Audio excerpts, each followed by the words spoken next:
I just wanted to throw something out, and it's a little thought that I had. It's not really a study of some sort, but what I wanted to speak, and maybe I need to let it sink down even deeper in my spirit. But this is what came to me is that power is not in the head of the knowledge that we receive. It doesn't matter what type of things we are interested in, the deep thoughts that we have. Our faith is not in the head, but our faith is in the spirit. So therefore, the power is not in the knowledge, but the power is in the wisdom and the application.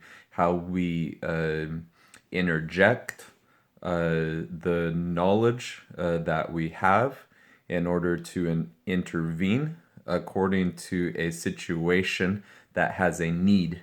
And so when we discover what the need is and we take the knowledge that we have, it's the intervention of how to apply the knowledge that we have in order to see the power in the knowledge that we think that we have.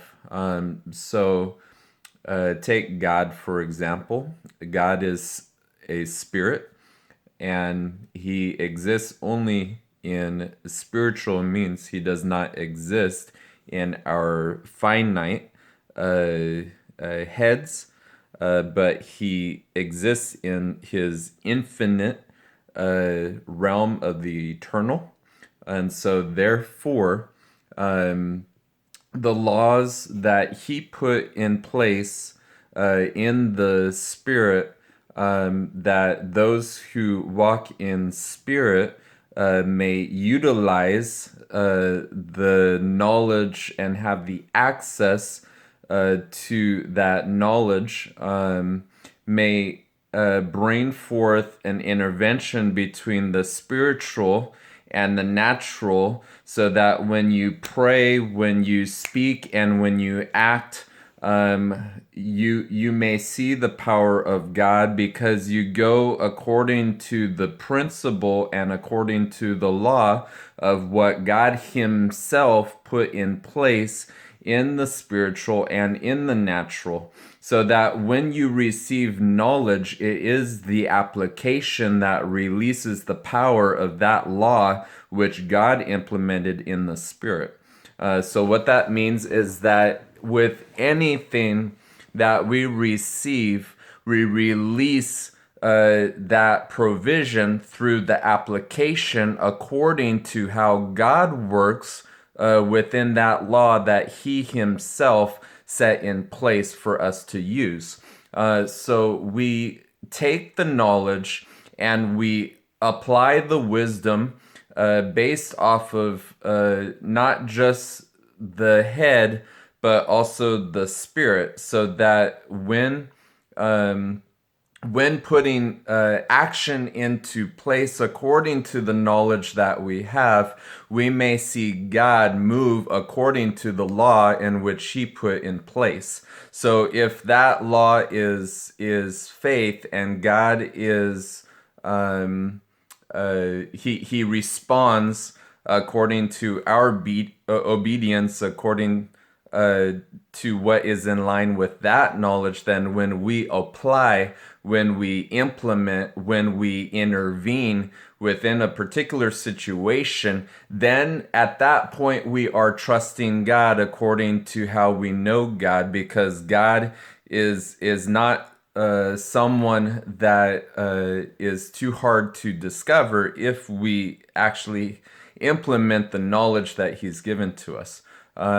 If what we are looking for is provision or healing, then we access according to the law, according to the knowledge of what God put in place, so that when we intervene in a situation, we may release power to see God move within that situation. But if we are if we are passive or if we don't act according to knowledge, then we never see God move in our situation.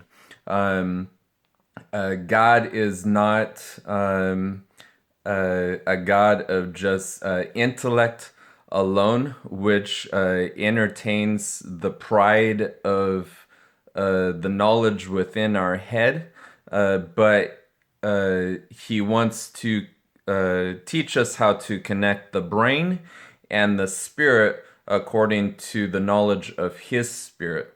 So in His Word, He says, "My ways are higher than your ways, my thoughts are higher than your thoughts." And so, therefore, we must take what we know, what we're able to receive according to the intellect, and access through our spirit by a relationship with God, which can only be accessed through prayer and the Word of God.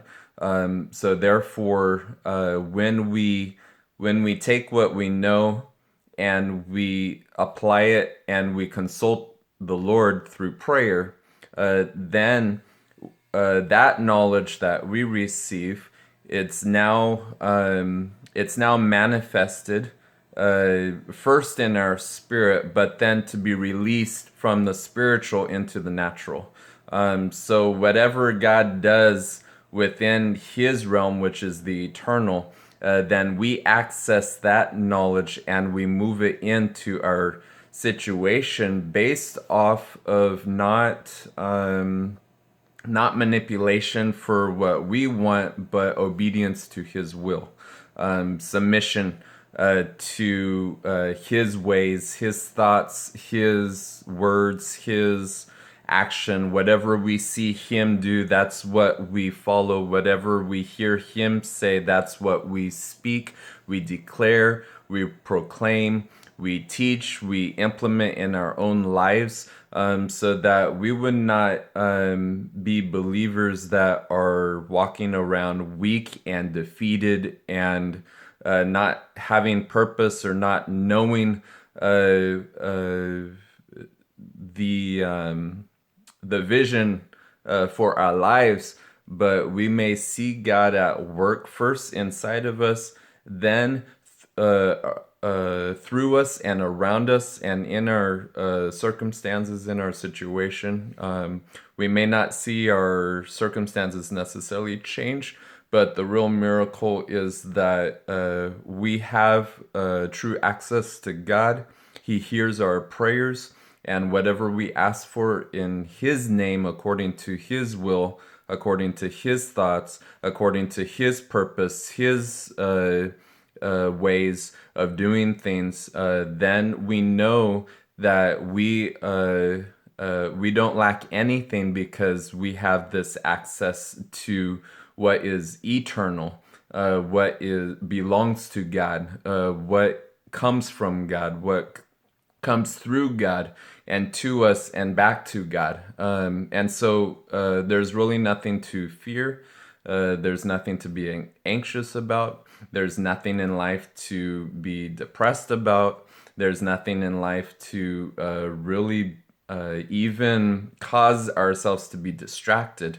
If we constantly have an attitude of renewing our mind, we come before the Lord and we allow God to work in us and through us, not just simply to use us, but to glorify God for who He is and what He's doing as of right now, not compared to what He has already shown us before in the past, but He is active, He is living, He is breathing, and it's in us and through us that He accomplishes His will. But our role is to submit to Him, to draw close to Him, to seek Him, and to turn away from anything that blocks us from doing His will or blocks even ourselves from receiving more of Him or drawing closer to Him.